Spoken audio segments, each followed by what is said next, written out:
हमारा टारगेट सारा रीऑर्डर ठीक करना नहीं है, हमारा टारगेट वो डर को खत्म करना है जिस डर की वजह से हम क्वेश्चन को करना ही स्टार्ट नहीं करते। तो वो डर जब खत्म होने लग गया तो समझ लेना कि जंग जीत ली है आदि, फिर पीटी में कुछ नहीं है।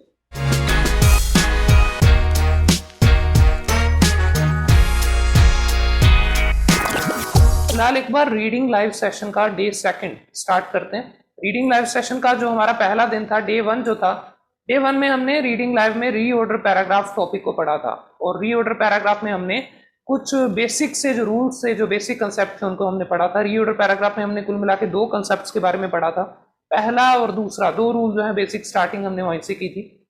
आज की क्लास में हम अगले जो कुछ रूल्स हैं उनके बारे में पढ़ेंगे। आज फिर से रीऑर्डर पैराग्राफ की क्लास है, ठीक है। तो रीऑर्डर पैराग्राफ की 2 क्लासेस होने के बाद कल से अपने फिल इन द ब्लैंक जो है रीडिंग के फिल इन द ब्लैंक उनको स्टार्ट करेंगे। सो लेट्स स्टार्ट। अभी एक बार स्टूडेंट अभी भी आ रहे हैं, प्लीज कल से ध्यान रखें 8:00 पे क्लास स्टार्ट होगी। 8:07 तक जो आ गया दैट्स ओके, उसके बाद इस क्लास में कोई नहीं आ पाएगा। तो फर्स्ट 7 मिनट में इसलिए देता हूँ सो दैट आप थोड़ा बहुत आप इधर उधर होते हैं तो मैं समझता हूँ। आफ्टर दैट हम इस मीटिंग को कंप्लीटली लॉक कर देंगे, उसके बाद आप इस मीटिंग को ज्वाइन नहीं कर पाएंगे। तो मेक श्योर कि आप प्लीज समय से पहले वेट कर लें। और ये इतनी इंपॉर्टेंट क्लासेस है, मैं अपने दिन का काफी बड़ा हिस्सा इस क्लास के लिए लगाता हूँ, तो आप लोग भी प्लीज इसकी थोड़ी सी रिस्पेक्ट करें और कोशिश करें कि जितने एफर्ट्स मैं दे रहा हूँ उतने ही एफर्ट आप बराबर दे पाए। सो फिलहाल एक बार बिना कोई समय गवाए 8:12 हो चुके हैं, 13 मिनट। लेट्स स्टार्ट, आज की क्लास को स्टार्ट करते हैं। अपने पास एक पेपर पेन ले आए। सबसे पहले you will need that paper and pen. आपको काफी सारे क्वेश्चंस आज करने हैं, अराउंड 6 या 7 क्वेश्चन आज अपने करेंगे। 2 रूल कल वाले हैं, 2 रूल आज नए हैं, तो उन चारों रूल्स को मिला के कुछ क्वेश्चंस आज हमें करने हैं। So I need a paper and a pen. आपके पास एक पेपर और एक पेन होना चाहिए सो दैट आप अपने नोट्स बना पाए, जो भी आपको लिखना है वो लिख पाए। इसके अलावा अपने पास एक पूरी एक नोटबुक रखें सो दैट आप जितने भी रूल में यहाँ पे डे 1 डे 2 आगे भी अपने काफी सारे रूल इस तरह से सीखने वाले हैं, तो जितने भी रूल आपको मैं सिखाऊंगा उन रूल्स की एक नोटबुक अलग से मेंटेन करना। ये पेपर और पेन जो मैं अभी बता रहा था ये आपके इसलिए काम आएगा क्योंकि आपको काफी सारे क्वेश्चंस के आंसर देने के लिए चीजों को लिखना पड़ेगा। जैसे मैं हर बार करता हूँ कि 2 और 4 का पेयर है, 3 और 5 का पेयर है, तो वो मैं ऐसा नहीं कि मैं आपको दिखाने के लिए करता हूँ, मेरे रियल एग्जाम में भी सेम आदत है। अगर आपको अच्छा करना है और अगर आपको 100% रीऑर्डर पैराग्राफ ठीक करना है तो आपको इस चीज पे फोकस करना पड़ेगा कि आप ये ध्यान में रखें कि जितने ज्यादा पेयर आप सॉर्ट आउट कर रहे हैं उन सारे के सारे पेयर्स को मेंशन करते जाएं लगातार। Okay, so let's move further. अभी फिलहाल एक बार सेशन को स्टार्ट करते हैं। 2 पेपर पेन चाहिए, एक में आप रफ वर्क करेंगे और एक में आप अपना जो है जो नोट्स बनाने के लिए रखेंगे। सो मेरे ख्याल से काफी टाइम हो चुका है, आप मीटिंग को परमानेंटली लॉक करते हैं। वेटिंग रूम अभी तक इनेबल था, अब लॉक करते हैं and let's start today's class. अब कोई नहीं आएगा तो प्लीज आप अगर चले जाएं, कोई मैनेजमेंट में फोन नहीं करेगा, कोई कुछ नहीं करेगा। अगर आप बाहर गए हैं मीटिंग से तो फिर कल ये वीडियो यूट्यूब पे आ जाएगी, तब इसको देख लेना। सो लेट्स स्टार्ट टुडेज सेशन। आज की क्लास में रीऑर्डर पार्ट सेकंड हम स्टार्ट करने वाले हैं और रीऑर्डर पार्ट सेकंड में क्या कुछ हमारे सामने आने वाला है लेट्स सी। आज की क्लास में स्टार्ट करते हैं इसको। तो आप लोग प्लीज जो भी पेपर पेन आपके पास है उसमें हेडिंग डाल लें। और मैं कोशिश ये करूंगा, आज मेरी जो पहली कोशिश है वो ये है कि जितनी जल्दी हो जाए। कल अपनी क्लास काफी लेट हो गई थी, आज अपने इसको थोड़ा सा जल्दी से रैप अप करें। तो प्लीज अपने पास एक पेपर पेन रखना, जो लिखवाया जाए वो जल्दी से मेंशन करते रहना, लिखते रहना। मैं अपनी वीडियो ऑफ कर रहा हूँ सो दैट ये आपको डिस्ट्रैक्ट ना करे और सीधा अपने क्वेश्चंस की तरफ चलते हैं। So let's start reading reorder part second. So पहले एक बार before we start today session, आज की क्लास में जो नए पॉइंट्स आपके सामने आने वाले हैं उन पॉइंट्स को स्टार्ट करने से पहले मैं चाहता हूं कि एक बार अपने जो लास्ट क्लास में मैंने पॉइंट्स आपको सिखाए थे उनको याद कर लें।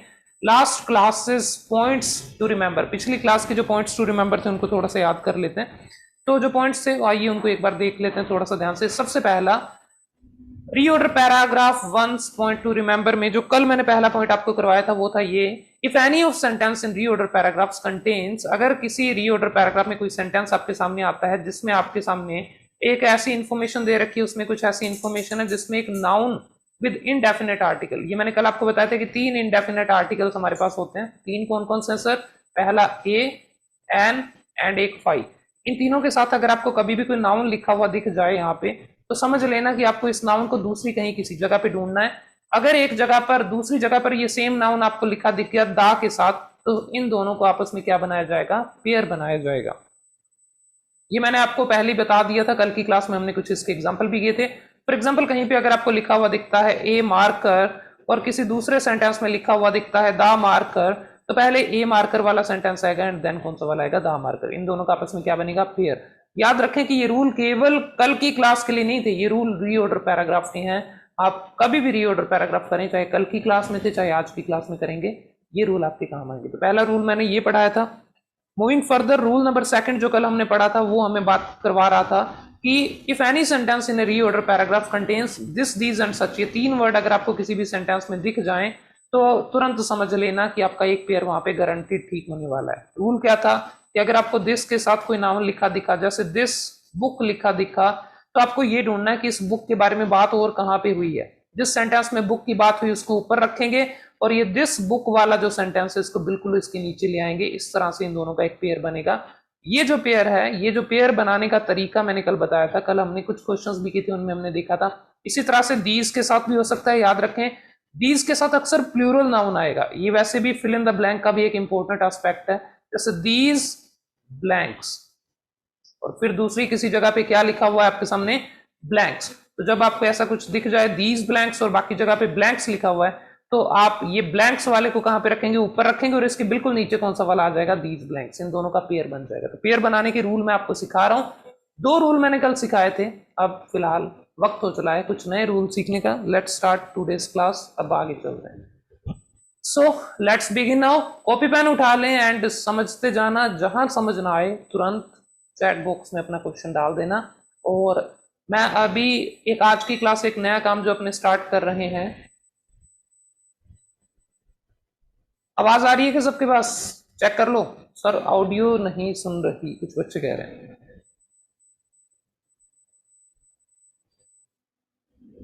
हाँ जी, आवाज आ रही है सबके पास? प्लीज चैट बॉक्स में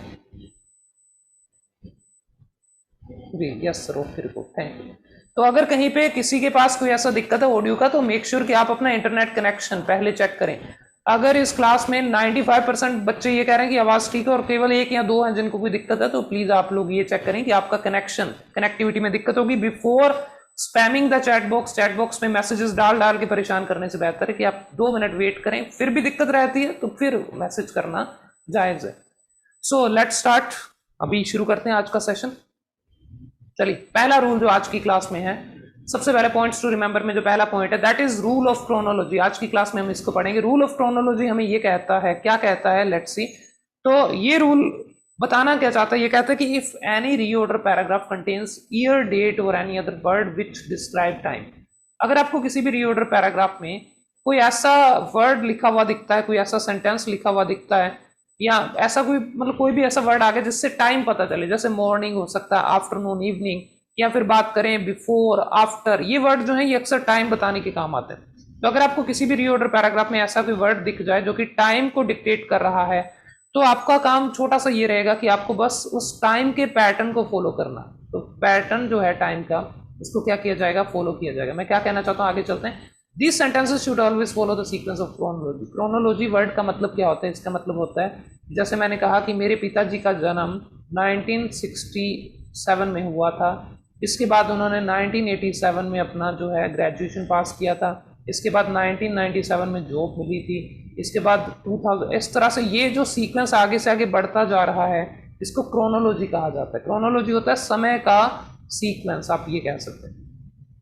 तो बेसिकली यहाँ पे समय को बढ़ते हुए क्रम में जचाने को इंग्लिश में क्रोनोलॉजी वर्ड दिया गया।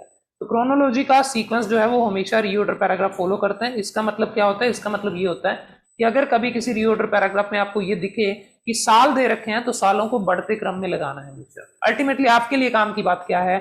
अगर 4 सेंटेंसेस आपके पास हैं, एक सेंटेंस में लिखा हुआ है 1987, एक में लिखा हुआ है 2007 और एक में लिखा हुआ है 1992, तो सबसे पहले ये फॉर श्योर गारंटीड है कि 1987 वाला आएगा, इसके बाद 1992 वाला आएगा, आफ्टर दैट कौन सा सेंटेंस आएगा, 2007 वाला आएगा।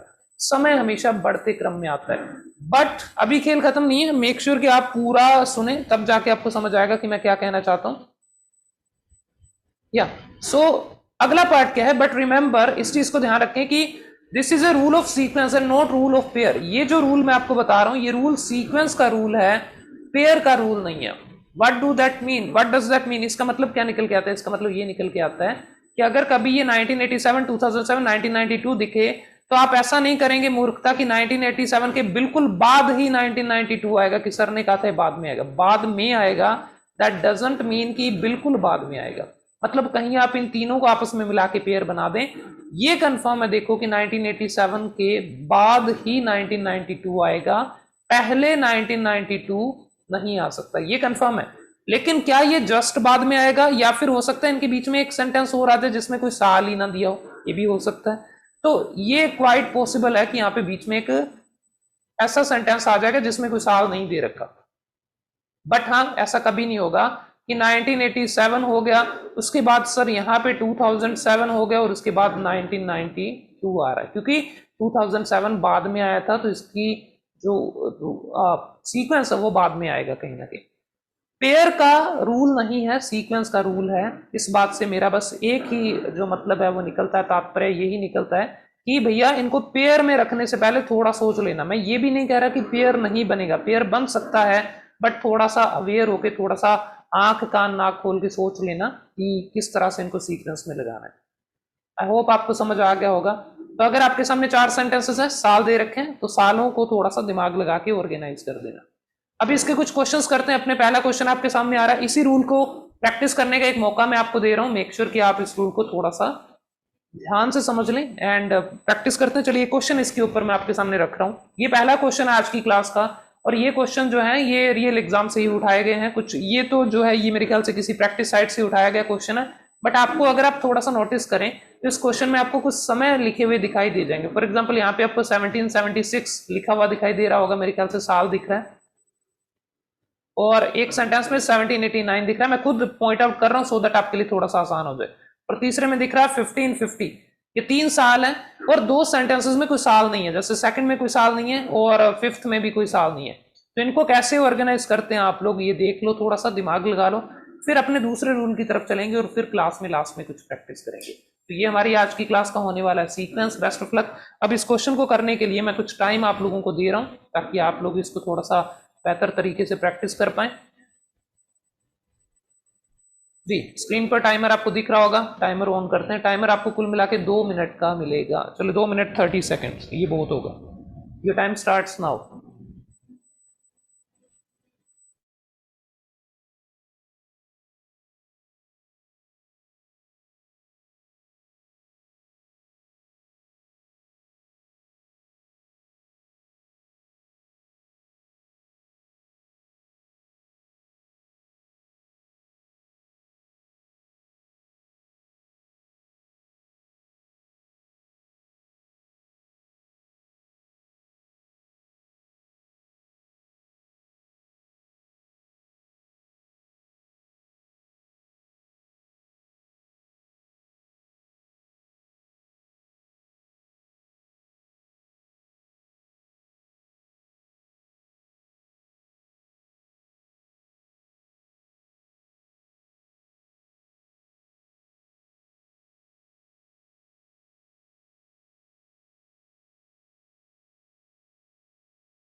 ओके, सो करते हैं कंटिन्यू, टाइम अप। चलिए फिलहाल काफी स्टूडेंट्स ने इसका आंसर दे दिया ऑलरेडी, तो मैं इसको मिनिमाइज करता हूँ एंड लेट्स स्टार्ट। सबसे पहले आपके आंसर्स थोड़ा सा मैं देख लूं, क्या कुछ आंसर्स आपके आ रहे हैं। ओके, सबने ही फोर्थ को पहला सेंटेंस बनाया, दैट्स अ गुड थिंग, ये अच्छी बात है। अब देखिए ऐसे क्वेश्चंस में करने का ट्रिक क्या है, थोड़ा ध्यान से समझना, हर एक चीज को समझना है और हर एक चीज को दिमाग में बैठाना है, अपनी अंडरस्टैंडिंग के साथ लेके जाएंगे इसको। सो अगर आपको देखो, अगर आपके सामने जैसे 5 सेंटेंस का रीऑर्डर पैराग्राफ आया और 5 में मान लो 2 सेंटेंसेस में आपको टाइम दे रखा हो, तो 2 बहुत कम है, आधे से कम है ना, 2 5 के आधा 2.5 होगा, 2.5 से कम होता है 2। तो ये अच्छा क्वेश्चन नहीं है, मतलब इस क्वेश्चन में अपने हालांकि इन दोनों का सीक्वेंस जान सकते हैं, बट इससे ज्यादा कुछ अपने को मिलेगा नहीं। पर अगर यहीं पर 5 सेंटेंस वाले रीऑर्डर पैराग्राफ में 3 सेंटेंसेस में टाइम दे रखा ना, तो खेल बदल जाता है, यहाँ पे काम थोड़ा सा ईजी हो जाता है ना। ये ईजी कैसे होता है मैं बताता हूँ। सबसे पहला काम जो आपको करना है वो ये है कि केवल इन साल वाले सेंटेंसेस का ऑर्डर अपने सामने ले आओ। जैसे 1550, 1789 और 1776, तो ये कंफर्म है कि 1550 सबसे पहले आएगा, मतलब ये कंफर्म है कि फोर्थ सेंटेंस को मैं ऊपर रखूंगा, फिर 1776 वाला फर्स्ट सेंटेंस आएगा और फिर सबसे लास्ट में हमारा थर्ड सेंटेंस आएगा। अब मैंने बीच में जगह काफी खाली छोड़ी, अगर आप नोटिस करें, ये जगह मैंने इसलिए खाली छोड़ी है क्योंकि हो सकता है, जैसे मान लीजिए मेरे पास एक और सेंटेंस है, for example sentence number second. अब सेंटेंस नंबर सेकंड जो है, इसकी जगह हो सकता है कि आप यहां पे रखें, बीच में रखें इसको, ये भी पॉसिबल है। हो सकता है सबसे पहले आ जाए, मुझे कुछ नहीं पता, हो सकता है ये 1 के बाद आए, हो सकता है 3 के बाद आए, मुझे इसके बारे में, इसकी जगह के बारे में मुझे कुछ नहीं पता, तो मैं इसको साइड में पड़ा रहने देता हूं। समझ आ रहा है आपको, कुछ नहीं आ रहा है जो, हाँ लेकिन इतना तो कंफर्म है ना, ये बात तो आपको समझ आनी चाहिए कि 4 के बाद 1 आएगा और 1 के बाद 3 आएगा, ये 1 4 से ऊपर नहीं जा सकता और 3 जो है इनके बीच में या ऊपर नहीं जा सकता। 3 की इन तीनों की जगह अपनी जगह पे सेम है। इसी तरह से एक और सेंटेंस, सेंटेंस नंबर 5, इसका भी अगर आप बात करें तो कुछ फिक्स ठिकाना अभी तक हमें मिला नहीं है, जब ठिकाना मिलेगा तब अपने देखेंगे कि इसका क्या खेल बनता है। बट फिलहाल एक बार लेट्स मूव फर्दर, मैं थोड़ा सा समझाने की कोशिश करता हूँ, सेंटेंसेस को थोड़ा ध्यान से देखते रहना और प्लीज इसको समझते रहना साथ में। By 1776 iron had replace the wood in the rail and wheel on the cart. 1776 आते आते आयरन जो था वो किसकी जगह पे आ चुका था, लकड़ी की जगह पे आ गया था। मतलब उससे पहले कौन होता होगा, लकड़ी, और उसकी जगह पे अब कौन आ गया था, आयरन आ गया था। तो मुझे कुल मिला के समझ आ रहा है कि लकड़ी को रिप्लेस किया था, किसने रिप्लेस किया था, आयरन ने। दीज प्रिमेटिव रेल, अब देखो दीज वाला, ये कल मैंने एक रूल पढ़ाया था, प्रिमेटिव का मतलब होता है आदि मानव वाला टाइम जो था ना, जब लोग आदिवासी की तरह रहा करते थे जंगलों, मतलब बहुत पुराना। प्रिमेटिव का मतलब होता है पुराना। These primitive rail roads consisted of wooden rails, ये जो पुरानी रेल रोड थी ना, इनमें लकड़ी के रेल्स हुआ करती थी और उसके ऊपर घोड़े के द्वारा खींचने, हॉर्स ड्रोन, ड्रॉ का मतलब होता है खींचना, आपके घर में टेबल में ड्रॉर्स होते हैं, ड्रॉर का मतलब होता है खींचने वाली चीज। तो ये खींचा जाता था वैगन्स के द्वारा, कार्ट्स के द्वारा। और ये जो वैगन और कार्ट थे ये चलते थे बहुत ज्यादा ईज के साथ, और पता नहीं क्या कुछ ऐसा बता रखा है, बट मुझे मेरे काम की चीज यहाँ पे जो लग रही है वो मैं एक बार उसको हाईलाइट कर देता हूँ अलग से। हाईलाइट करने का जो मेरा मकसद है वो ये कि बाद में ये मुझे याद रहेगा। दीज प्रिमिटिव रेल रोड्स, ये जो पुराने टाइम की रेल रोड्स, इनमें लकड़ी, और ये लकड़ी का कनेक्शन मुझे ऊपर वाले से थोड़ा सा दिख रहा है, ये वुड ऊपर लिखा, तो अभी आगे पढ़ते हैं एक बार। इन 1789 Englishman William Jessop design the first wagons with flange wheel. 1789, ये तो बात की बात, अभी ये सबसे बात वाला है। इंग्लिशमैन था विलियम जेसप, उसने क्या किया था, डिजाइन किया था। और अगर मुझे कहीं पे ही लिखा हुआ दिखा ना, तो मैं इस अंकल के नाम के साथ उसको जचा दूंगा। ही कहीं पे लिखा हुआ है क्या? नहीं, कहीं पे नहीं लिखा, चलो आगे चलते हैं।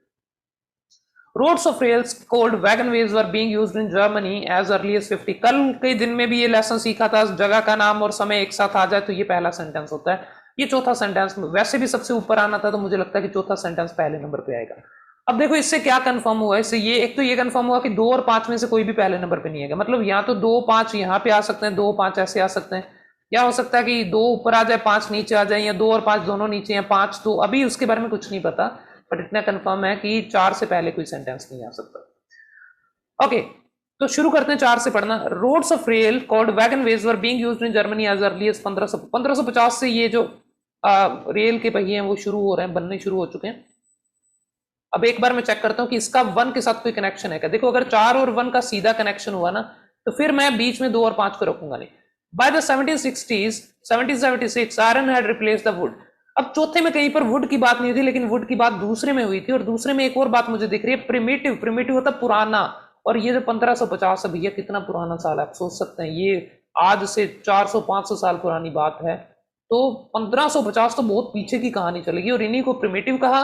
और फिर वुड का कनेक्शन वुड के साथ है, तो मुझे एक जो अंदाजा यहाँ पे लगा, मैं मेरे ख्याल से ये जो दूसरा सेंटेंस है, इसको अगर घसीट के बीच में ले आऊं तो आप में से किसी को कोई एतराज नहीं होगा, क्योंकि दूसरे की जगह हमें फिक्स मिल गई है कि दूसरा यहीं पे आएगा। क्यों आएगा? एक तो वुड का कनेक्शन दिखा, और दूसरा क्या दिखा कि प्रिमिटिव का कनेक्शन। 4 से भी कनेक्टेड है, 4 से इसलिए क्योंकि प्रिमिटिव, और 2 का वुड से एक कनेक्शन हो गया, तो इस तरह से कनेक्शन हो गया। अब 5 की जगह देखते हैं थोड़ी सी, 5 कहां पे आएगा? The flange. और मेरे ख्याल से मैंने फ्लैंज कहीं पे पढ़ा था, फ्लैंज इस सेंटेंस में लिखा हुआ है, सीधा लिखा हुआ है, और इसमें लिखा हुआ है द फ्लैंज। तो कल एक रूल पढ़ा था कि जिसमें फ्लैंज और फिर द फ्लैंज आए तो उनको बाद में रखा जाता है। तो इस रूल के हिसाब से, कल वाले रूल के हिसाब से, 3 के बाद कौन सा सेंटेंस आएगा? सेंटेंस नंबर 5 आएगा। थर्ड के बाद सेंटेंस नंबर 5 को रखा जाएगा। इस थर्ड को थोड़ा ऊपर करते हैं, 5 को थोड़ा सा और ऊपर करते हैं।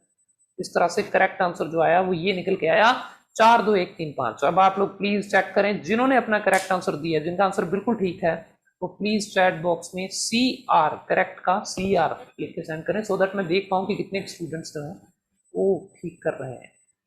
तो चैंपियन नहीं लिखना, CR लिखना है। और मैं देख सकता हूँ कि बाढ़ आ रही है, फ्लड आ रही है, यहाँ पे सबने ही ठीक किया हुआ है। करेक्ट की स्पेलिंग गलत है गगन, लिस्टिंग में नंबर नहीं आएंगे इस तरह। ये जो तुम्हारी हरकतें हैं, CURRECT, ये कौन सी स्पेलिंग होती है करेक्ट की? पता नहीं क्या करते हो तुम लोग। ओके, सो पहला रूल हमारा क्लियर हो गया। यहाँ पे पहला रूल हमें क्या कह रहा है? पहला रूल हमें ये बता रहा है कि अगर आपको कभी भी कोई रीऑर्डर पैराग्राफ मिले तो उसमें साल अगर मिल जाना तो पहले खुश हो जाना, साल अगर आधे से ज्यादा में आ जाए सेंटेंसेस में तो और खुश हो जाना, और अगर सब में ही आ जाए तो बात ही अलग है। अभी करेंगे कुछ क्वेश्चंस, आप देखेंगे इसमें जो रंग है क्या चलते हैं, कैसे चलते हैं। सो फिलहाल एक बार लेट्स मूव फर्दर, आगे चलते हैं, क्लास को आगे लेके चलते हैं। रूल नंबर 1 आप सबने समझा, मैं दोबारा से एक बार वापस लेके चलता हूँ रूल नंबर 1 की तरफ आप सबको। रूल नंबर 1 ये था कि अगर रीऑर्डर पैराग्राफ में कोई साल दे रखा हो तो उन सालों को ऑर्गेनाइज करो, उन सालों को ऑर्गेनाइज करके एक सेंटेंस बना दो। चलिए रूल नंबर 2 पे चलते हैं। रूल नंबर 2 कहता है, पॉइंट्स टू रिमेंबर है, रूल ऑफ बंडलिंग। ये मेरा सेकंड गोल्डन रूल है। एक गोल्डन रूल मैंने कल की क्लास में करवाया था, और एक सेकंड गोल्डन रूल जो है वो आज दूसरी क्लास में मैं करवा रहा हूँ। इसको थोड़ा सा ध्यान से, डेली एक गोल्डन रूल अपने कर रहे हैं। कल जो गोल्डन रूल था वो था दिस, दीज एंड सच वाला। आज गोल्डन रूल है बंडलिंग वाला। ये क्या कहता है कि बंडल बनाओ। बंडल का मतलब है कि आप अगर मान लीजिए मैं आपके सामने कुछ चीजें, कुछ ऑब्जेक्ट आपके सामने रख दूं, जैसे मान लीजिए मैंने एक टेबल पर कुछ एप्पल, कुछ बनाना, कुछ अनियंस, कुछ क्यूकम्बर और कुछ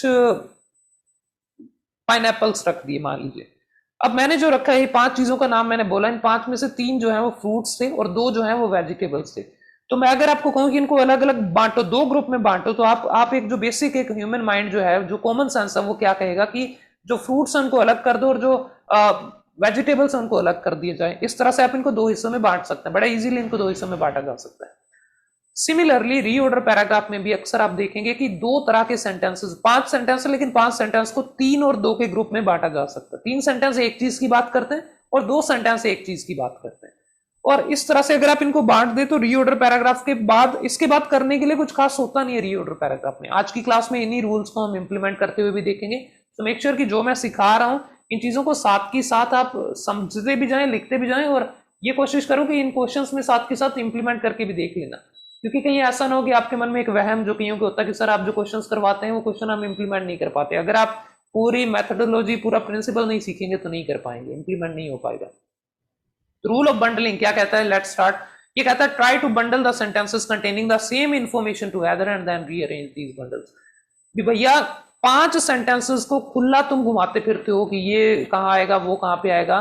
उससे बहुत आसान और बहुत बेहतर मेथड है, जैसे 5 सेंटेंस है, इन 5 में से इन 2 का एक बंडल बना दिया तुमने, ये दोनों साथ में आएंगे, और इन 3 का एक बंडल बना दीजिए बाकी बचे हुए। तो इन 2 बंडलों को ऊपर नीचे कर सकते तुम, इन दोनों का एक बंडल और ये जो इधर एक बंडल बना।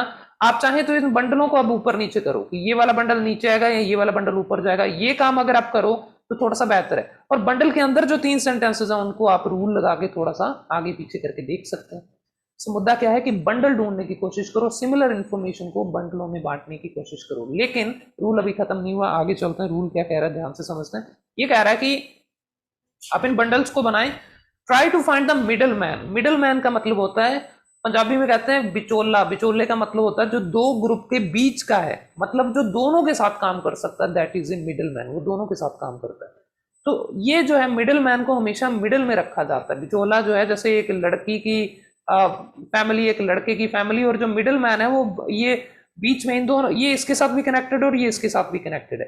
सिमिलरली रीऑर्डर पैराग्राफ में जब आप बंडल बनाएंगे तो आपको ऐसा मिल सकता है कि 5 सेंटेंसेस का एक रीऑर्डर पैराग्राफ है, 5 में से 2 सेंटेंसेस का एक ग्रुप बना, 2 सेंटेंसेस का अपना अलग ग्रुप बना। मान लो पहले 2 सेंटेंस लैंग्वेज के बारे में है, 2 सेंटेंस म्यूजिक के बारे में है, पर एक बीच में एक सेंटेंस पक्का ऐसा होगा जो लैंग्वेज और म्यूजिक दोनों के बारे में होगा। तो ये जो है ये मिडिल मैन है, मतलब इसका लैंग्वेज के साथ भी कनेक्शन और म्यूजिक के साथ भी। ऐसे सेंटेंसेस को अक्सर हमेशा मिडिल में रखा जाता है। अब सुनो मेरी बात को ध्यान से, ये बहुत इंपॉर्टेंट रूल है। हर reorder paragraph, I can guarantee, मैं हर बार ये वर्ड यूज नहीं करता गारंटी, लेकिन अभी कह रहा हूं आई कैन गारंटी कि तुम कोई भी रीऑर्डर पैराग्राफ उठा के ले आओ, उस रीऑर्डर पैराग्राफ में एक क्वेश्चन पक्का दिस दीज एंड सच से ठीक होगा, और एक क्वेश्चन पक्का इस बंडलिंग वाले रूल से। 3 गोल्डन रूल है मेरे पास, और तीनों गोल्डन रूल मेरा हर रीऑर्डर पैराग्राफ में एक पेयर ठीक करवाते हैं। तो आप लोग भी ये कर सकते हैं, एक एक पेयर आपका परफेक्टली इससे हो जाएगा। बट रूल को थोड़ा ध्यान से समझना। पहली बात की सिमिलर इंफॉर्मेशन को ग्रुप में रखो, 2 लैंग्वेज वाले 2 म्यूजिक वाले ग्रुप बन गया। एक सेंटेंस है वो लैंग्वेज के साथ भी आ रहा है, म्यूजिक के साथ भी आ रहा है, तो उसको बीच में रखा जाएगा। अब एक सवाल और जो आपके मन में आ सकता है वो ये है कि बंडल तो 2 हैं सब, लेकिन दोनों में से ऊपर कौन सा बंडल आएगा? मतलब लैंग्वेज वाले को ऊपर रखना है, ये वाला बंडल एक हो गया और एक ये वाला बंडल हो गया, तो दोनों में से ऊपर कौन सा आएगा और नीचे कौन सा आएगा? हो सकता है कि इसको अपने को ऊपर ले जाना पड़े या नीचे, पता नहीं। तो ये डिसाइड करते हैं पहला सेंटेंस ढूंढ के। अगर आपको पहला सेंटेंस अच्छे से मिल जाए और पहला सेंटेंस पता चला कि लैंग्वेज वाले बंडल में से आ रहा है, फॉर एग्जाम्पल ये वाला सेकंड सेंटेंस जो है मेरा पहला सेंटेंस है, तो ये पहला है, तो फिर मतलब लैंग्वेज वाला बंडल ऊपर आएगा, फिर मिडल मैन आएगा और फिर म्यूजिक वाला बंडल आएगा। आपको नहीं आ रहा समझ? एक क्वेश्चन करेंगे अभी, 1 सेकंड में सब कुछ आपके दिमाग में बैठ जाएगा। फिलहाल एक बार इसका तीसरा एक और पॉइंट है, उस पॉइंट को भी थोड़ा ध्यान से देख लें। Don't start the other part until one part is complete. Language की बात जब तक खत्म नहीं हुई तब तक म्यूजिक को शुरू मत करना, या फिर वाइस वर्सा, म्यूजिक की बात जब तक खत्म नहीं हो जाती ना तब तक लैंग्वेज को शुरू मत करना। तो हमेशा इस चीज को ध्यान रखें कि लैंग्वेज और म्यूजिक ये जो 2 या कोई भी बंडल है, एक बंडल को खत्म करो फिर आप अगले बंडल की तरफ जाएंगे। ऐसा नहीं करना कि स्टोरी एक पहले आपने खत्म कर दी फिर बीच में स्टोरी दोबारा चला रहे हैं। ऐसा मत करना कि पानी, जैसे मान लो कुछ रीऑर्डर पैराग्राफ में 3 सेंटेंस पानी के बारे में है, 2 सेंटेंसेस कॉफी के बारे में है। आप ऐसा मत करें कि पहले पानी फिर कॉफी फिर पानी फिर कॉफी, ये इस तरह से नहीं करना, ठीक है।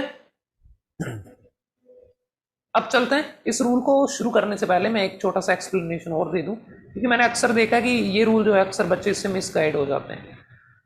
इस रूल की एक बहुत बड़ी कमी है कि इस रूल में वर्ड्स को आपस में कनेक्ट नहीं करना। जब मैं ये रूल पढ़ाता हूं तो बच्चे अक्सर ये समझते हैं कि अच्छा सर ने ये बोला कि वाटर वाटर वाटर ये 3 अलग आएंगे, कॉफी कॉफी ये दोनों अलग आएंगे, बट ऐसा नहीं है। वर्ड्स को आपस में कनेक्ट करके प्लीज इनको आंसर मत करना, ये बंडल वाला रूल मत लगाना। मैं कहता हूं कि कंसेप्ट को आपस में कनेक्ट करो। कंसेप्ट को आपस में कनेक्ट करने का मतलब ये देखने की कोशिश करो कि वाटर के बारे में क्या कहा गया और कॉफी के बारे में क्या कहा गया, और उनको आपस में कनेक्ट करने की कोशिश करो। मैं रिपीट कर रहा हूं, वर्ड्स को कोई ये मत बोलना, बहुत बच्चे आके सर आपने बोला था पानी के साथ पानी आएगा, मैंने साथ में रख दिया। ऐसा नहीं है, कोई मैंने ऐसा कुछ नहीं कहा कि पानी के साथ पानी आएगा। मैं बस ये कहना चाह रहा हूँ कि पानी की बात हो रही है, और फिर हो सकता है कि वो कॉफी वर्ड यूज करे लेकिन बात अभी भी पानी की हो रही है। तो थोड़ा सा भी एक क्वेश्चन करूंगा मैं, उस क्वेश्चन में आपको सब कुछ क्लियर हो जाएगा मैं क्या कहना चाह रहा हूँ। मुझे तो समझ ही नहीं आ रहा सर आप कहाँ की बात कहाँ लेके जा रहे हैं। सो एक क्वेश्चन करते हैं, चलिए अभी अगला क्वेश्चन जो आपके सामने आएगा इसमें सब क्लियर हो जाएगा। चलिए पहला क्वेश्चन ये रहा। इस क्वेश्चन को करने के लिए टाइम जो है मैं आपको दे रहा हूँ, टाइमर स्क्रीन पे आ गया है आपको, और थोड़ा सा इसको मिनिमाइज करते हैं, इतना बड़ा टाइमर नहीं चाहिए। तो जो टाइमर है that is for 3 minute, 3 minute का टाइमर आपके पास है। Best of luck.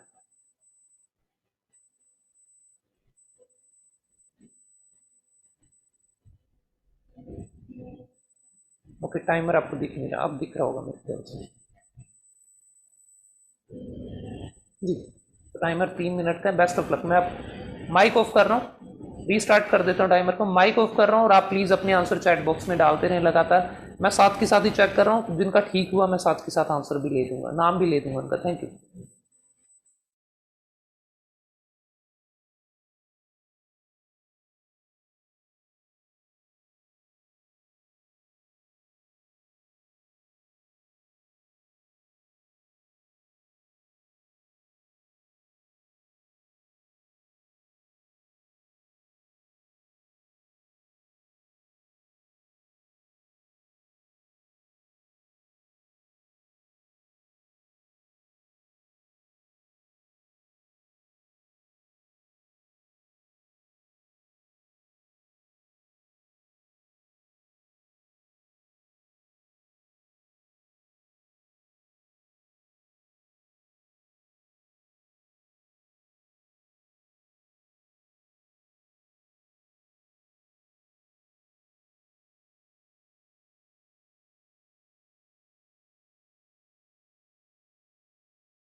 जल्दी करें, मैं साथ के साथ रिप्लाई भी कर रहा हूँ। अगर आपका ठीक है तो मैं गुड लिख रहा हूँ, नहीं है तो मैं नो लिख रहा हूँ। तो मेक श्योर कि आप दोबारा, जिनको नो मिल रहा है वो दोबारा चेक करें answer.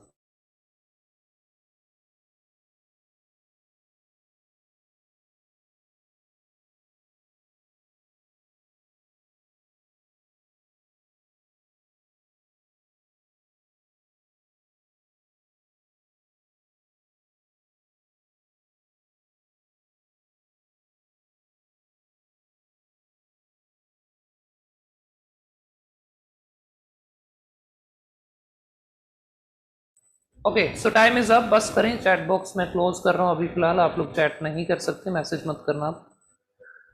Okay so let's start. अभी पहले इसको एक्सप्लेन करता हूँ मैं क्वेश्चन को और फिर अपने आगे बढ़ते हैं। बड़ा इजी सा क्वेश्चन है, बच्चों वाली बात थी इस क्वेश्चन में, बट स्टिल काफी बच्चों ने इसको मिस कर दिया और मैंने देखा मोस्टली ने ठीक भी किया है, तो दैट्स अ गुड थिंग है ना। काफी मेजोरिटी स्टूडेंट्स ने इसको ठीक किया है, तो गुड ज्यादा थे, नो वाले बहुत रेयर ही स्टूडेंट थे। अभी लास्ट में तो मैंने मैस हो गया, बहुत सारे बच्चों का रिप्लाई आ गया, तो मैं नहीं कर पाया। सो लेट्स कंटिन्यू, फिलहाल एक बार सीखते हैं, इसको स्टार्ट करते हैं। नाउ अब ही इज लिविंग, ये ही कौन है, पहले तो इस ही को पकड़ो। He is living with his family of 2 sons and 5 grandson. देखो पता है कि ये पहला सेंटेंस नहीं है, बट स्टिल अपने इसको पूरा पढ़ते हैं एक बार, है ना, पूरा पढ़ना हमारा फर्ज है।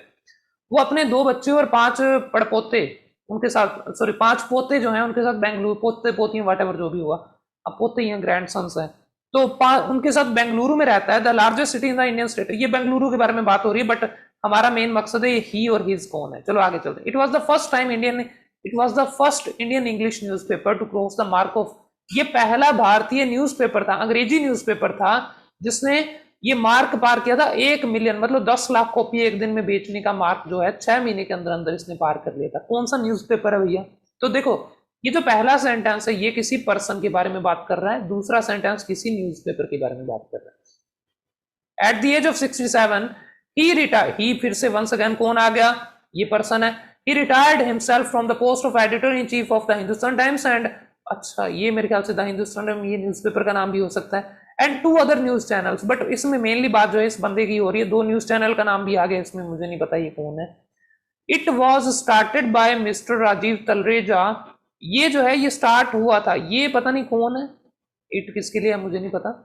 और मिस्टर राजीव तलरेजा ये मेरे ख्याल से इस पर्सन का नाम है, तो ये क्योंकि पर्सन का नाम है तो ये पहला सेंटेंस होना चाहिए था, बट इस इट ने इसको पहला सेंटेंस होने से रोक दिया। ये जो इट है इसको पहला सेंटेंस नहीं बनने देगा, बट ये इट मेरे ख्याल से हो सकता है कि ये न्यूज़पेपर के बारे में बात कर रहा हो, तो मैं इसको एक बार ऐसे रख लेता हूँ कि ये न्यूज़पेपर भी है और पर्सन, ये मुझे मिडिल मैन लग रहा है। It was started by mister Rajiv Talreja, जो कि उस समय पर काम कर रहे थे। एक हमें एक समय भी थोड़ा सा ढूंढना पड़ेगा, समय कहाँ पे लिखा हुआ, समय यहाँ पे मेरे ख्याल से दे रखा है कौन से सेंटेंस में, समय की बात कौन से सेंटेंस में हुई है, ये लास्ट वाले इन द लेट 60s, देखो ये समय दे रखा था। मुझे लगता है एक कनेक्शन मुझे देखो जाने अनजाने में ऐसे पता चल गया कि 5 के बाद 4 आने वाला है। अभी एक बार आगे पढ़ते हैं, लेट्स सी क्या बनेगा। The Hindustan Times is a well known Indian newspaper which was published first time in the late 60s। तो 1960 के दशक में इसको पहली बार पब्लिश किया गया था, ये न्यूज़पेपर का नाम है। ये इंट्रोडक्शन दे रहा है क्लियरली, तो ये मेरा पहला सेंटेंस है। और पब्लिश करने के बाद it was started by mister Rajiv Talreja, but यहां पर ना एक दिक्कत है। दिक्कत ये है, देखो मैं एक आइडिया तो ले रहा हूँ, गैस तो यहाँ पे मैं ले रहा हूँ कि टाइम दे रखा हो, टाइम दैट टाइम मैंने थोड़ा सा कनेक्ट तो कर दिया, बट अगर आप मेरे रूल के हिसाब से चलें, ये कोई रूल नहीं था, मैंने जस्ट एक रैंडम आइडिया लिया था, टाइम दैट टाइम। अगर यहाँ पे टाइम लिखा होता कहीं पे और ऊपर दा टाइम होता फिर तो कोई रूल था, बट ये कोई रूल नहीं था, मैंने जस्ट एक आइडिया लिया था यहाँ पे। अब सुनो ध्यान से, ये जो सेंटेंस है ये पूरी तरह से किसके बारे में बात कर रहा है, न्यूज़पेपर के बारे में। तो मोटा मोटा जो खेल मुझे अभी तक समझ आ रहा है वो ये समझ आ रहा है कि 2 सेंटेंसेस जो है वो न्यूज़पेपर की बात कर रहे हैं, और 2 सेंटेंसेस जो है वो पर्सन की बात कर रहे हैं, और एक सेंटेंस है जो दोनों की बात कर रहा है। कौन सा वाला, चौथे वाला। अब डिसाइड ये करो कि पहले न्यूज़पेपर आएगा पहले पर्सन आएगा। तो मैंने जब थोड़ा सा पढ़ा तो मुझे पता चला कि न्यूज़पेपर को पहले आना चाहिए, क्योंकि पर्सन वाले दोनों सेंटेंस में कोई ना कोई कमी है। इसमें ही लिखा, इसमें ही लिखा, तो वो पहले नंबर पे नहीं आ सकता। तो मतलब पहले कौन सा सेंटेंस आएगा, 5वां। इसके बाद न्यूज़पेपर के बारे में दूसरा सेंटेंस कौन सा है, सेकंड वाला। इसके बाद एक और अब मिडिल मैन आ जाएगा। मिडिल मैन कौन सा वाला है, 4th वाला। अब यहां तक सबने ठीक किया था, अब 1 आएगा या 3 आएगा ये डिसाइड करना था। अब देखो 1 में लिखा हुआ now he is living with his family at the age of 67 he retired himself. अब यहाँ पे कोई हिंट नहीं है जिससे पता चले कि परिवार की बात पहले करें या जॉब की बात पहले करें, लेकिन हिंट था। हिंट ये था कि भैया 67 साल की उम्र में उसने अपने आप को रिटायरमेंट दे दी थी। पास्ट की बात हो रही है। ये जो सेंटेंस है थर्ड वाला, ये पास्ट में बात कर रहा है, और ऊपर वाला बात कर रहा है प्रेजेंट, नाउ, अभी वर्तमान में वो ये कर रहा है, तो ये प्रेजेंट है। तो क्रोनोलॉजी वाला रूल भी यहाँ पे लग गया। क्रोनोलॉजी का रूल हमें बता रहा है कि पहले पास्ट की बात करो, थर्ड वाला, और फिर बताओ कि वर्तमान में क्या चल रहा है। तो करेक्ट आंसर ये आएगा 5 2 4 3 और 1। कईयों के मन में जो टाइम वाला डाउट था, 5 के बाद 4 क्यों नहीं आया सर, देखो अगर आप 5 के बाद 4 रख दोगे ना, तो फिर ये 2 जो है एक न्यूज़पेपर के बारे में सेंटेंस है। सेकंड सेंटेंस अगर आप थोड़ा सा ध्यान से देखो तो इसमें पर्सन की बात नहीं है, पूरी तरह से न्यूज़पेपर के बारे में है ये सेकंड वाला। अगर आप 2 को यहां पे नहीं रखोगे 5 के बाद, तो फिर कहां पे रखोगे, 4 के बाद। 4 में तो पर्सन की बात शुरू होगी, उसके बाद तो न्यूज़पेपर दोबारा आएगा नहीं। 3 के बाद, 1 के बाद नहीं सर, न्यूज़पेपर की बात पहले खत्म करो, फिर बंदे की बात को शुरू करना, इसलिए 2 को यहीं पे रखना पड़ेगा। तो बहुत अलग अलग वेज से क्वेश्चन होते हैं, और यहाँ पे आप देखो कि वही रूल्स दोबारा अपने सारे के सारे जो हैं वो रिपीट हो रहे हैं। जो 4 रूल्स मैंने आपको पढ़ाए थे, जो कल पढ़े थे, कुछ जो आज पढ़े हैं, वो सारे के सारे रूल्स जो हैं वो आपके सामने अभी भी दोबारा आप देख सकते हैं कि रिपीट हो रहे हैं। तो यहाँ पे क्रोनोलॉजी वाला रूल भी लग रहा है, और यहाँ पे एक दूसरा बंडलिंग वाला रूल भी लग रहा है। बंडलिंग कैसे हुई कि न्यूज़पेपर वाले 2 सेंटेंस पहले, फिर मिडल मैन, और फिर कौन आए, पर्सन वाले सेंटेंस। तो अगर आपको ये जो रूल है समझ आ गया जो मैंने अभी करवाया, तो प्लीज चैट बॉक्स में गोट इट लिख के सेंड कर दो। गोट इट का मतलब होता है कि मुझे समझ आ चुका है। तो अगर आपको ये समझ आया तो चैट बॉक्स ओपन करो और इसमें गोट इट लिखो और मुझे सेंड कर दो, सो दैट मुझे भी पता चलता रहे कि आपको समझ आ रहा है या फिर नहीं आ रहा।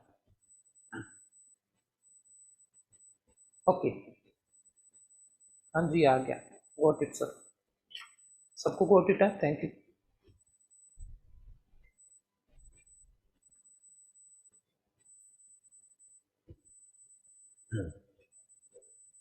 Fourth it, fourth it.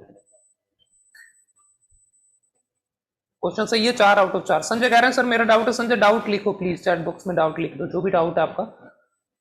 और अगर मैं डाउट का जवाब नहीं देता, आप सब भी सुन ले, डाउट का जवाब कई बार ऐसा होता है चैट आप सबकी एक साथ इतने सारे मैसेजेस आते हैं, फ्लड होता है, तो वो आपके चैट देखते देखते ऊपर निकल जाता है। तो प्लीज उसको दोबारा फिर सेंड कर दिया करो 3 बार, जब क्लास खत्म होगी तब दोबारा सेंड कर देना। फिलहाल एक बार सीखने वाला काम हमने कर लिया। आज की क्लास में हमने क्या सीखा, दोबारा जो सारे 2 चीजें सीखी हैं। पहला ये सीखा, सबसे पहला रूल कि भैया क्रोनोलॉजी का जो ऑर्डर है वो फॉलो होता है। दूसरा रूल जो हमने सीखा वो ये सीखा कि बंडलिंग वाला रूल भी हमेशा फॉलो होता है। बंडलिंग वाला मतलब बंडल बनता है, सेम इन्फॉर्मेशन को बंडल किया जाता है, एक साथ रखा जाता है। अब आगे चलते हैं, अब कुछ क्वेश्चंस करते हैं जो अभी रिसेंट कुछ समय पहले एग्जाम में मिले हैं, उन क्वेश्चंस को करते हैं। Let's practice now. Copy pen अपने पास रखना, थोड़ा सा क्विक करेंगे, हम ऑलरेडी लेट हैं, 9 बजने में 10 मिनट रह गए हैं और हमने 9 बजे क्लास को खत्म करना था। मेरे पास अभी 4-5 अच्छे अच्छे क्वेश्चन पड़े हैं, उनमें से पहला क्वेश्चन ये रहा आपकी स्क्रीन पर। ये क्वेश्चन है कोविड-19 के बारे में। कोविड-19 अभी कुछ समय पहले बड़े चर्चा में था, एकदम से बिल्कुल गायब ही हो गया, पता नहीं कहाँ चला गया। तो बहती हवा सा था। अभी याद कर रहे हैं सारे इसको, जो स्कूल जिनकी क्लासेस स्टार्ट हो चुकी हैं ऑफलाइन है ना, बट अपने बहुत खुश हैं कि ये खत्म हो गया।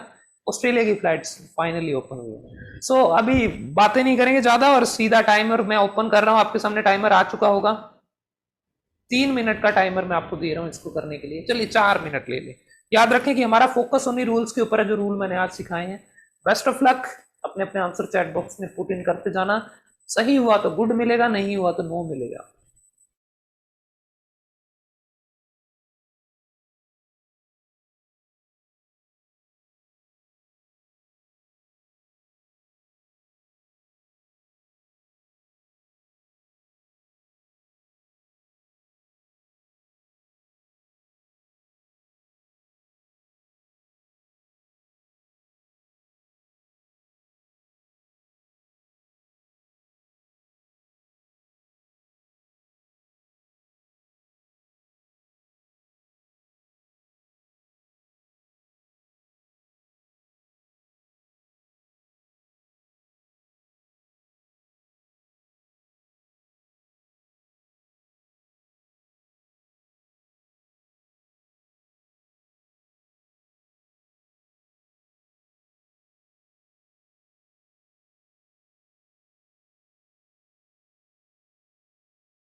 Okay, time up, chat box बंद करते हैं वंस अगेन।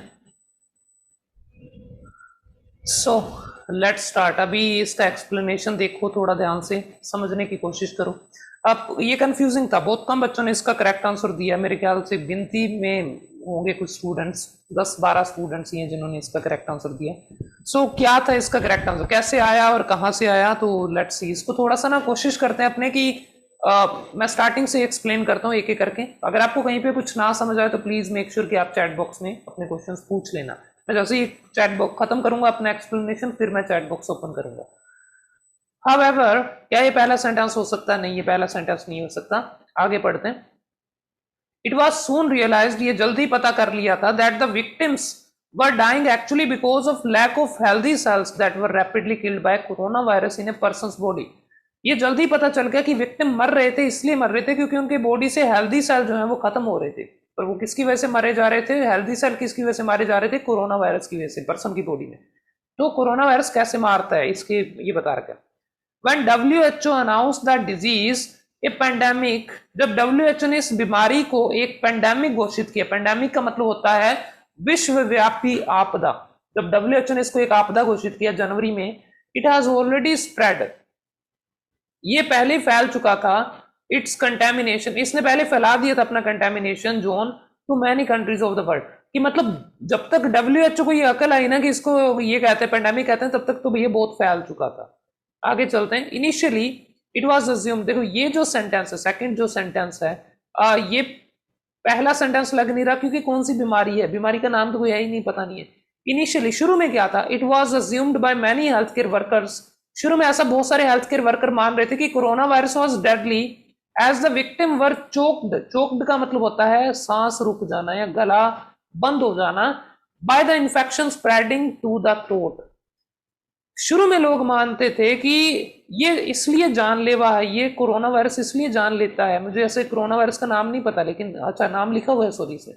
तो कोरोना वायरस इस तरह से जान लेता है कि ये बंदे के गले को बंद कर देता है, रुंध जाता है, गला चुप हो जाता है, मतलब सांस नहीं आती क्योंकि इन्फेक्शन जो है वो गले तक फैल जाता है। ये सेंटेंस और पहला सेंटेंस मुझे एक जैसे, दोनों बाई बाई लग रहे हैं क्योंकि ये दोनों बंदे के मरने की बात कर रहे हैं।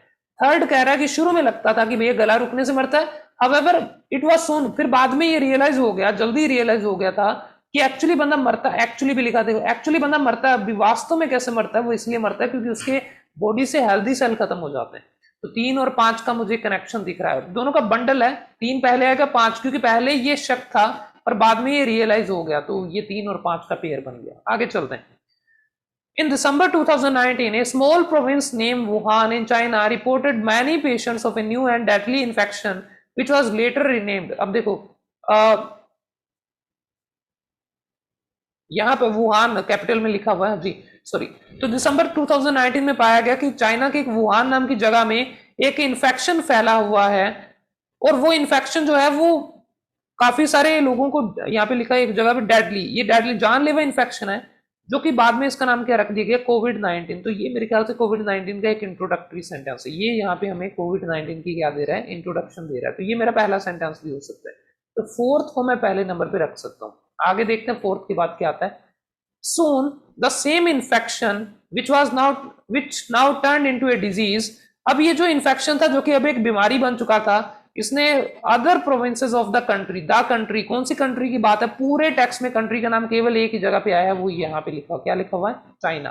तो यहाँ पे कंफर्म था कि फोर्थ के बाद कौन सा सेंटेंस आएगा? फिफ्थ आएगा। आप ऐसे देख लें या ये देख लो कि यहाँ पे एक जगह पे लिखा था इन्फेक्शन और यहाँ पे द सेम इन्फेक्शन, तो ये इस तरह से भी कनेक्ट हो सकता था अगर आप देख लो। और एक आप ये भी देख सकते हैं कि ए प्रोविंस यहाँ पे लिखा स्मॉल प्रोविंस है, और यहाँ पे लिखा हुआ है अदर प्रोविंसेस, बाकी प्रोविंसेस में भी फैल गया था, तो यहाँ से कनेक्शन है। देखो सेंटेंस नंबर 4 और 5 जो है वो फैलने की बात कर रहे हैं, सेंटेंस नंबर 1 और 2 मरने की बात कर रहे हैं, फिर 1 और 3। तो सेंटेंस नंबर 2 को पढ़ते हैं, क्या ये फैलने की बात कर रहे हैं या मरने की बात कर रहे हैं? इस तरह से बंडलिंग से आंसर आ जाएगा। तो 2 कह रहा है WHO ने जब अनाउंस किया तो ये बहुत जगह पर स्प्रेड, ये भी फैलने की बात कर रहा है, मतलब इसको 4 और 5 वाले बंडल के साथ रखा जाना चाहिए, और 4 और 5 वाले बंडल के साथ यहाँ पे रखा जाएगा इसलिए क्योंकि देखो पहले कंट्री में फैला, फिर कंट्री के बाद मैनी अदर कंट्रीज में भी फैल गया। और फैलने के बाद मारा कैसे? तो शुरू में लोगों को लगता था, हेल्थ केयर वर्कर्स को लगता था ऐसे मारेगा, लेकिन बाद में पता चला कि ये ऐसे नहीं मारता था। अरे 3 के बाद 5 क्यों लिखा हुआ, 3 के बाद 1 लिखना था ना, सॉरी गलती से हुआ, 3 के बाद 5 नहीं आएगा, 3 के बाद 1 आएगा यहाँ पे पहला सेंटेंस। सिमिलरली यहाँ पे भी 3 के बाद 1 आएगा। ओके, तो करेक्ट आंसर ये आया 4 5 2 3 1, this is the correct answer. मैं चैट बॉक्स दोबारा से इनेबल कर रहा हूँ, चैट बॉक्स में आ जाओ, कोई डाउट है तो डाउट ले आओ, अगर आपका करेक्ट है तो प्लीज करेक्ट लिख दें, और अगर आपका कोई डाउट था तो वो डाउट भी लिख सकते हैं। आप एक और चीज नोटिस करें, 1 मिनट सामने देखो सारे, तो यहाँ पे नोटिस आप ये कर सकते हैं, मैं सब कुछ एक बार मिटा देता हूँ। तो देखिए अगर आप कल वाले रूल लगाना चाहें वो भी लग सकता है, कैसे लग सकता है, यहाँ पे लिखा हुआ है इन्फेक्शन, यहाँ पे लिखा हुआ है द इन्फेक्शन या द सेम इन्फेक्शन, ठीक है। फिर आप बात करें तो यहाँ पे लिखा हुआ था इस सेंटेंस में ए डिजीज, और अगर आप सेकंड में बात करें तो यहाँ पे देखो लिखा हुआ द डिजीज, सेकंड में द डिजीज दिखा, तो यहां से भी क्लियर हो जाता है कि पहले आएगा 4 फिर 5 और 5 के बाद 2 आएगा। अब 3 और 1 में कौन सा पहले आना था वो थोड़ा सा अगर आप देख लेते तो पता चलता कि शुरू में हावल इनिशियली ऐसा लगता था, बट बाद में ऐसा पता चला कि ये है, तो 3 1 आएगा। करेक्ट आंसर ये 4 5 2 3 1, जल्दी से चेक करो। Correct sir, 100% correct. कुलविंदर कह रहे हैं द इन्फेक्शन थर्ड में भी लिखा हुआ है, द इन्फेक्शन बिल्कुल, पर फिर वो बंडल वाला रूल नहीं है। देखो गोल्डन रूल जो है वो सबसे पहले काम करेंगे, बिल्कुल ठीक है, इन्होंने ठीक पहचाना, द इन्फेक्शन सर थर्ड में भी लिखा हुआ था, बट सर अगर आप गोल्डन वाला रूल है, देखो एक तरफ तो दा वाला रूल लग रहा है और एक गोल्डन वाला जो अभी मैंने आज करवाया, गोल्डन वाला मतलब जिसमें हमने ये सीखा कि बंडल बनाना है, तो बंडलिंग को ज्यादा अहमियत दी जाएगी हर केस में, तो इस वजह से। और मैंने आपको ये भी कहा था कि इस चीज को थोड़ा सा दिमाग में रखना कि आज वाले क्वेश्चंस जो हैं उनमें थोड़ा सा सेंस को समझने की कोशिश करना कि डेथ, मरने के रीजन, और सेकंड फोर्थ और फिफ्थ में हमें फैलाव के बारे में बता रखा था, तो इस वजह से इनको इसी तरह से ऑर्गेनाइज किया जा सकता था। सरदा वाला रूल लग रहा है जी, बिल्कुल लग रहा है संजय जी, वही मैं कह रहा था। करेक्ट करेक्ट करेक्ट, सब बहुत अच्छी बात है, ऑलमोस्ट सबने ही करेक्ट किया है, कुछ अगर एक दो गलत हैं तो कोई बात नहीं, अगले क्वेश्चन में मौका मिलेगा दोबारा से। चलिए अब एक और क्वेश्चन करते हैं, बेस्ट ऑफ लक। अगला क्वेश्चन आपकी स्क्रीन पर है, ये क्वेश्चन करने के बाद मैं कुछ क्वेश्चन आसान भी, चलो एक बार रुक जाओ, एक बार मैं क्वेश्चन नंबर 5 करवाना चाहता हूँ। ये क्वेश्चन ये रियल एग्जाम में आया हुआ क्वेश्चन है, और ये क्वेश्चन अगर आप थोड़ा सा समझदारी से करें तो ये क्वेश्चन आप विद इन 20 सेकेंड्स आप इसका आंसर दे सकते हैं। तो मैं आपके सामने टाइमर नहीं रख रहा, बट आपको जैसे ही समझ आए, जैसे ही ये क्वेश्चन चमक जाए, तो देखो साल आपको सब में दिख रहा है, तो मेरे ख्याल से खेल वहीं पे खत्म हो गया। आप लोग प्लीज एक बार इसके आंसर जो है चैट बॉक्स में डालें, मुझे पता चले कि आप कितना समझ आ रहा है आपको अभी तक। ये भी रिसेंट क्वेश्चन रियल एग्जाम का है।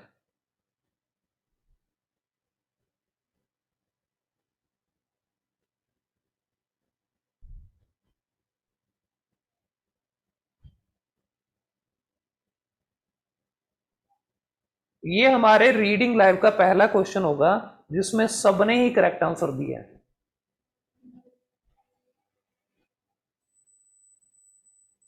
लखविंदर लखविंदर ने आंसर दिया है 5 4 3 2 1, कुछ ऐसा। 5 कहाँ पे दिख रहा है आपको, पांचवा सेंटेंस कहीं छुपा हुआ है तो मुझे पता नहीं, मेरे सामने तो नहीं आ रहा।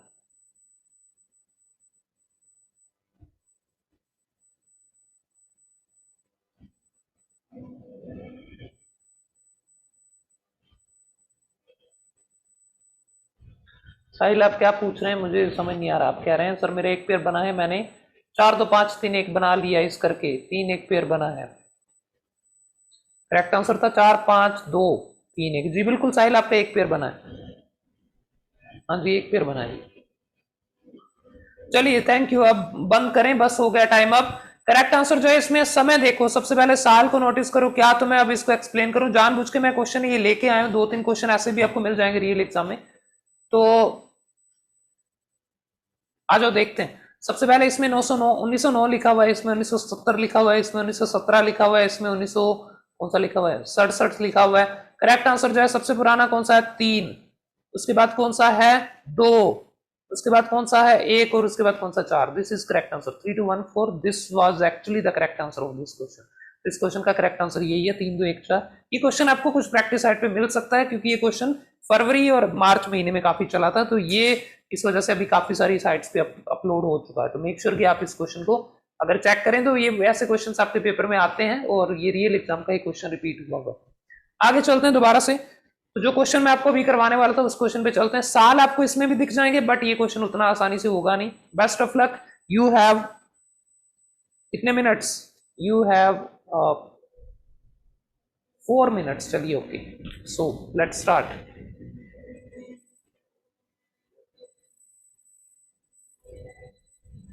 साहिल कोई बात नहीं sir, it's okay.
Okay, so timer खत्म हो चुका है। मैं चैट में आपके आंसर्स करने में इतना बिजी हो जाता हूँ, मैं टाइमर का ध्यान नहीं रख पाता। चलिए टाइमर इज अप। अब चेक करते हैं कि इसका करेक्ट आंसर क्या आता है। सबसे पहले इसमें जो लेसन है इस क्वेश्चन में वो ये है कि बंडल जरूरी नहीं कि दो ही बनेंगे, बंडल कई बार तीन भी बन सकते हैं, कई बार चार भी बन सकते हैं। तो जब 6 वाला आ जाए, 6 सेंटेंसेस वाला, तो कई बार 2 या 3 बंडल, आपको 3 बंडल भी दिख सकते हैं। फिलहाल एक बार लेट स्टार्ट। कुछ साल भी हैं तो साल के आधार पे पहले देखते हैं। एक साल तो मुझे सामने दिख रहा है 1989, ये मेरे ख्याल से इसमें एक और साल था कहीं ना कहीं, 1947 यहाँ पे दिख रहा मुझे, और एक साल और। अच्छा, इसको मैंने मार्क नहीं किया, सॉरी, 1989। थोड़ा बेहतर बनाते हैं इसको, देसी काम नहीं करेंगे। तो ये है 1989, एक है 1947, एंड एक साल जो है वो यहाँ पे 1953 दिख रहा है। इसके अलावा कोई साल मेरे ख्याल से है नहीं इसमें। तो एक कलाकारी तो मैं जो सीधी करूंगा यहाँ पे वो ये है, आपको ऐसे करना, देखो आधे हो गए ना, 6 में से 3 में साल दे रखा, तो इसको ऐसे करना है, साइड में बना रहा हूँ, आप सब भी ऐसे करेंगे। सबसे पहला कौन सा लिखा हुआ है 1947, मतलब सेकंड आएगा। इसके बाद कौन सा आएगा, तो इसके बाद आएगा थर्ड वाला ना। इनमें गैप भी छोड़ना है, ये ध्यान रखना कि ऐसा ना हो कि चिपका के लिख दो, यहाँ पे जगह नहीं बनेगी, मैं थोड़ा सा और कहीं पे लिख दूँ।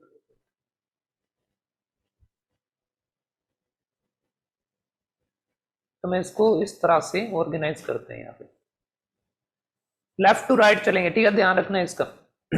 Second and third and first, इस तरह से ऑर्गेनाइज कर दी। अब वक्त है इसको करने का, तो let start. In 1989 she retired, she को पकड़ो पहले, तो कौन है, she retired from the post of senior project manager eight NASA's Houston based headquarter. तो वो रिटायर होगी, यहाँ पे तो बात मुझे लगता है खत्म सी हो रही है, रिटायर होना तो बात खत्म करने वाला सेंटेंस लग रहा है मुझे। आपको भी शायद ये फील आ रहा होगा, रिटायरमेंट का मतलब बात खत्म हो गई, उसका करियर खत्म हो गया। चलो, शिनजिनली, ये किसी लड़की का नाम लग रहा है मुझे, वैसे भी ये किसी अजीब सा नाम है। वॉज ए ब्रिटिश स्टूडेंट, ये एक ब्रिटिश स्टूडेंट थी, हु इमिग्रेटेड टू अमेरिका, ये वहां पे अमेरिका में इमिग्रेट किया इसने, इन 1947 when she was just 12 years old. 12 साल की थी बेचारी तब इसने, ये पहले कहीं और रहती होगी, पर ये इसने इमिग्रेट कर लिया अमेरिका में। तो ये मुझे लगता है कि इंट्रोडक्शन लग रहा है। 2 मेरा पहला सेंटेंस बनने का प्रबल दावेदार भी है। थर्ड मेरा पहला सेंटेंस हो नहीं सकता। अगर आप में से किसी को नहीं समझ आ रहा क्यों नहीं हो सकता, तो देखो 2-3 रीजन है। पहला तो कि शी लिखा हुआ है, दूसरा ये कि थर्ड तो 2 के पहले आ ही नहीं सकता, तो थर्ड पहला हो नहीं सकता। इस तरह से आपको चेक करना है। ये समझ आया ना, थर्ड 2 से पहले क्यों नहीं आ सकता, क्योंकि 2 में लिखा हुआ 1947, थर्ड में लिखा 1953, तो 53 पहले कैसे आ गया। चलो आगे करते हैं। She was awarded the Futuristic Kid of the University Award in 1953 for her model that she prepared using old used straws and plastic bottles. तो उसको क्या किया, 1953 में वो स्कूल में सीनियर स्कूल में पढ़ती थी, वहां पे उसको अवार्ड दिया गया, futuristic kid of the university award मिला। क्यों मिला, क्योंकि उसने कुछ तगड़ा मॉडल वगैरह बनाया होगा, पता नहीं कुछ होगा उसके बारे में। However, Shin was so quick that she learned the language, उसने भाषा को सीखा with just 6 months of practice. मुझे यहाँ पे कहीं पे और भी मैंने जब देखा तो मुझे यहाँ पे लिखा दिखा था ए लैंग्वेज, और ऊपर में जो लिखा दिखा था द लैंग्वेज। तो यहाँ से एक कलाकारी मुझे समझ आ गई कि 5 और 4 जो है ये इकट्ठे आएंगे, जहां भी आएंगे मुझे नहीं पता, पर आएंगे इकट्ठे, एक साथ आएंगे। 5 के बाद कौन सा आएगा, 4 आएगा।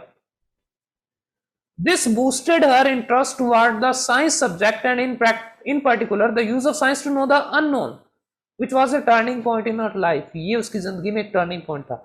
इस वजह से उसका इंटरेस्ट बहुत बढ़ गया साइंस में। अब देखो किस वजह से बढ़ा होगा, भाषा सीखने की वजह से, या फिर जब किसी बच्चे को अवार्ड मिला तब उसका इंटरेस्ट बढ़ता। मुझे लगता है कि आपको, जब मैंने ये सवाल पूछा था, आपको तुरंत समझ आ गया कि मैं क्या कहना चाहता हूँ। खेल मुझे भी सारा समझ आ चुका है। तो देखिए हुआ क्या कि शिनजिन जो थी, ये जो भी इनका नाम है, वो जब इमिग्रेट किया तो अमेरिका में चली गई।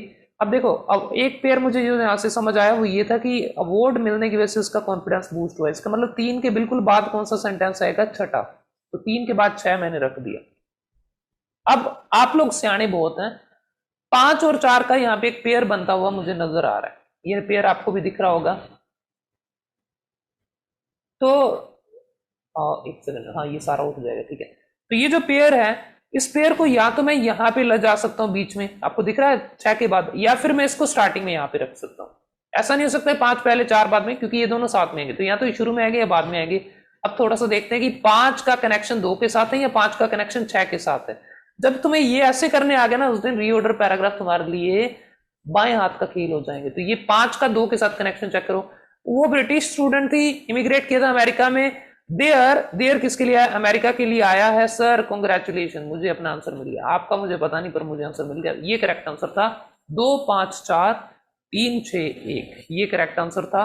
ये क्वेश्चन ऐसा था जिसमें नाम लेना बनता है जिन स्टूडेंट्स ने करेक्ट आंसर दिया है। वो कौन कौन से स्टूडेंट्स हैं? एक तो है सचिन गोयत, एक है 2 5 4 3 6 अशोक, बहुत अच्छा सर, 2 5 4 3 6 गुरी खिंडा, कॉन्ग्रेचुलेशंस, 2 5 4 3 6। दिलजीत भी अच्छा था, थोड़ा सा मिस कर दिया। और भी ऊपर तो बहुत टाइम लग जाएगा सारी चैट देखने में। 2 5 4 3 6 1 ये भी एक और मनप्रीत कौर ने भी ठीक किया है।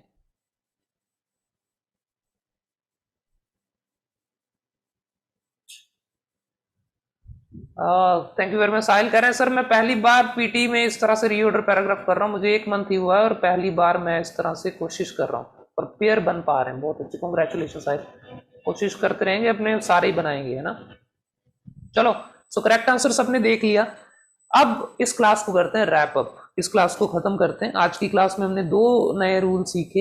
एक तो साल वाला, देखो अब साल वाला भी काम है यहाँ पर। बंडल कैसे है कि लैंग्वेज वाले 2 को साथ में बंडल कर दिया, इंटरेस्ट और साइंस वालों को बंडल कर दिया। इस तरह से जब आप बंडल 2 ग्रुप बना लेते हैं तो खेल आपके लिए काफी आसान हो जाता है। अभी क्लास खत्म नहीं है, अभी एक क्वेश्चन और है जो कि मैं आप सबको देने वाला हूँ। इस क्वेश्चन का आंसर जो है मैं सुबह आपके व्हाट्सएप ग्रुप में डालने वाला हूँ। ये क्वेश्चन जो अभी हम करेंगे, लास्ट क्वेश्चन है आज के दिन का। मैं क्वेश्चन आपको शेयर कर देता हूँ, एक बार आप क्वेश्चन देख लें सारे और इसका स्क्रीनशॉट ले लेना प्लीज सारे। जो हमारा लास्ट क्वेश्चन आज का, इसका स्क्रीनशॉट ले लेंगे सारे। ये तो हमने कर लिया, ये नहीं है, ये हमारा लास्ट क्वेश्चन है। तो इसका स्क्रीनशॉट ले लो एक बार सारे, और इसके जो आंसर्स हैं वो मैं आपके ग्रुप में अपलोड कर दूंगा। जो स्टूडेंट्स इसको यूट्यूब पे करने वाले हैं वो यूट्यूब वाले प्लीज इसके यूट्यूब पे के ही कमेंट बॉक्स में इसके आंसर जो है वो मेंशन करें और हम उसके बाद उसका रिप्लाई कर देंगे जो करेक्ट आंसर होगा। सो ये लास्ट क्वेश्चन है, ये सबसे मुश्किल क्वेश्चन है आज के दिन का। इसमें भी बंडलिंग मेथड का साल तो दिख ही नहीं रहे कहीं पे, तो ऑब्वियसली बंडलिंग काम आएगा। तो ये द मोस्ट इंपॉर्टेंट क्वेश्चन आज के दिन का। स्क्रीनशॉट ले लें सारे, और स्क्रीनशॉट अगर आपका हो चुका है तो फिर लेडीज एंड जेंटलमैन वक्त हो चला है इस क्लास को खत्म करने का। Thank you very much. आज की क्लास में हम इतना ही पढ़ेंगे। कल वाली क्लास अभी अपलोड हो रही है और आज वाली क्लास कल सुबह अपलोड होगी, यहाँ अभी हो जाएगी। एंड एक और क्वेश्चन था कि काफ़ी बच्चों ने कल कहा कि सर हमें जो यूट्यूब है, यूट्यूब पे हमें कुछ ग्रामर की क्लासेस वगैरह नहीं मिलती हैं, पता नहीं क्या कुछ ऐसा कुछ सीन है। तो अगर आपको कोई यूट्यूब रिलेटेड क्वेरी होती है तो कोशिश किया करें कि जो वीडियोस हैं उन्हीं में ही, क्योंकि यूट्यूब पूरी कंप्लीटली डिफरेंट टीम संभालती है, हमारा कोई कनेक्शन नहीं है उसके साथ। तो आप उसी के कमेंट बॉक्स में मेंशन कर दिया करें कुछ आपको चाहिए होता है, एंड जो वीडियोस आपको चाहिए वो वहीं पे मिल जाएंगे। Thank you very much. अच्छा लगता है जब आप लोग ये पॉजिटिव रिव्यूज देते हैं, जब आप लोग ये कहते हैं कि सर जब हम यहाँ पे पढ़ना, हमने इस तरह से पढ़ना स्टार्ट किया तो हमारे क्वेश्चन सही होने लग गए। हमारा टारगेट सारा रीऑर्डर ठीक करना नहीं है, हमारा टारगेट वो डर को खत्म करना है। इस डर की वजह से हम क्वेश्चन को करना ही स्टार्ट नहीं करते। तो वो डर जब खत्म होने लग गया तो समझ लेना कि जंग जीत ली है आदि, फिर पीटी में कुछ नहीं है। क्लास को खत्म करने से पहले एक आखिरी लाइन रह गई थी, वो मैं शो कर दूं, कहीं चले गए होंगे मेरे ख्याल से। वो लाइन क्या है थोड़ा ध्यान से देखते हैं। ये है कि reorder paragraphs are tough, but once you get a hold on these, this is the most interesting and trustworthy section of PT reading. Reorder paragraph मुश्किल है, इसमें कोई शक नहीं है, बट एक बार अगर ये आपकी ऐसे पकड़ में आ गया ना, अगर आपको इसका जो फंडा है वो समझ आ गया तो बहुत मजा आता है इसको करने में। और दूसरा है सबसे ट्रस्टवर्दी। ट्रस्टवर्दी का मतलब फिल इन द ब्लैंक में कोई ये अपने ऊपर भरोसा करके नहीं जा सकता कि मैं सारे ठीक करूंगा या गलत करूंगा। But reading fill in the sorry reorder paragraph में आपको, अगर आपके ठीक हो रहे हैं ना, तो पेपर में कैसा मर्जी क्वेश्चन आए आपका गलत नहीं होगा। अगर आपको रूल लगाने आ गए तो पेपर में क्वेश्चन गलत नहीं होंगे। Thank you very much. खत्म करते हैं सेशन को। ये ज्वाइन नाउ का मतलब है कि ये एक्चुअली में पता नहीं शुरू में लिखना था कहाँ आ गया, चलो it's okay. So thank you, ta-ta bye bye. आज की क्लास को यहीं पे खत्म करते हैं एंड कल दोबारा मिलेंगे, कल कुछ और क्वेश्चंस करेंगे इसी तरह से। Thank you.